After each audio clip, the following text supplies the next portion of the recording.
Bheemla Naik release అయినప్పుడు 10-15 రూపాయలు టికెట్తో వచ్చినప్పుడు నేనేమన్నా.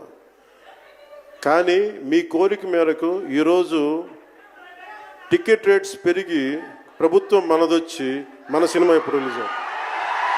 మీకేమన్నా అర్థమైందండి? నాకైతే అర్థం కావట్లేదు. ప్రజల కోరిక మేరకు వాళ్ళు టికెట్ రేట్స్ పెరగాలని వాళ్ళు కోరుకున్నారంట. నాకు తెలిసి ఏ కన్జ్యూమర్ కూడా ప్రోడక్ట్ కొనేటప్పుడు దాని రేటు పెరగాలి అని కోరుకునేవంత ఎర్రిన డాష్ గాళ్ళు ఎవరు ఉండరు. టికెట్ రేట్లు పెరగాలని మీరు కోరుకున్నారు అని ఒక ఉప ముఖ్యమంత్రి అంటున్నాడు, కాబట్టి పెరిగిందంట, ప్రభుత్వం వచ్చిందంట. రైతులు పండించిన పంటకు రేట్లు పెరగాలని అడుగుతున్నారు పవన్ కళ్యాణ్.